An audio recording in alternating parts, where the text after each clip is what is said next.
Okay, so first off, what is completing the square? Well, completing the square is a way of factorising quadratics that look like this. And all you need to do is use this form. So x plus half of whatever b is squared minus b over 2 squared plus c. Okay, so generally speaking, you're going to have a bracket and then plus or minus a number on the end, and that gives you the completing the squared form. But the question is, when do we need to use this? Well, first of all, questions can just ask you to put in that form. So question, ask, to be written in the form.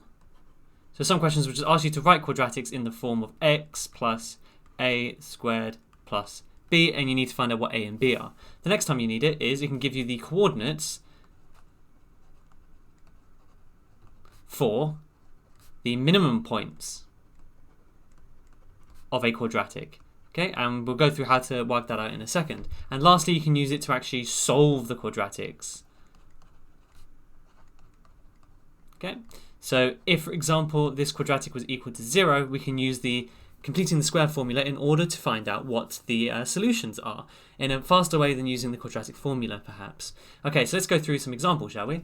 Well, first of all, let's say we have something like x squared plus 4x plus 5. Well, if we use the formula that we just wrote down, we have x plus b over 2, so we have x plus half of 4 is 2 squared minus 2 squared plus 5. So then all we need to do is simplify this. So we have x plus 2 squared minus, so 2 squared is 4, minus of 4 is just minus 4, and then plus 5 gives us plus 1. Okay. So then if, for example, it was asking for the coordinates of the minimum point, all we need to do is flip the sign of what's inside the bracket, so minus 2, and then this is the y coordinate 1 over here. And the reason for that is if we think about what the smallest thing we can make this equation be, if we look at this overall bracket, if it's negative, then we square it, it becomes positive, so it actually becomes bigger the smaller x is.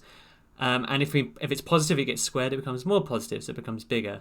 So the smallest point is when this whole bracket equals 0, which is when x is whatever the opposite of this number is. So in this case, x is minus 2, and that gives us a y coordinate of plus 1. Okay. Now the last thing is solving it. Well, let's say we had that this x plus 2 squared plus 1, let's say this whole thing was equal to 0, then we can actually solve this pretty damn easily. All we need to do is move the 1 to the other side. So we have x plus 2 squared equals minus 1. Now square root both sides, but we have a problem. Well, you can't square root a negative number, which means this has no solutions, and we immediately show that. Okay, so let's go with another example. So far I've shown you what happens when you have a quadratic with nothing in front of the x squared. However, that's not what all quadratics look like. Sometimes you have something in front of the x squared. You have an a, so you have 2x squared, for example, plus 8x plus 10. Well, there's a few ways to solve this, but my personal favourite way is to just factorise out the 2, or in other words, divide everything by 2. So we have 2, and then we just put this in big square brackets, x squared plus 4x plus 5. So remember, you can always factorise or divide through the whole thing by whatever number's in front of x squared, even if it's negative 1, for example. Then we do the exact same thing as what we just did. So we have x plus b over 2, so b is 4, so we have x plus 2 all squared, minus 2 squared plus 5, close those brackets, then we just simplify, and we have x plus 2 squared, minus 4 plus 5 will give us plus 1, and close the brackets. And again, all we need to do now is expand the bracket, so we have 2 x plus 2 squared plus 2, and that will give us our final solution. So once again, what we can do is we can work out the minimum point. So if it asks us what the min point was, if we just look at that, once again, all we need to do is flip the sign of whatever's in here, and that becomes our x coordinate, and this on the end becomes our y coordinate. Now if they asked us to solve this, you can probably see that if this thing is positive, we can show that this actually gives us a math error. We can't square root it. But let's say, for example, for argument's sake, our final solution was minus 4 equals 0. Then what would we do?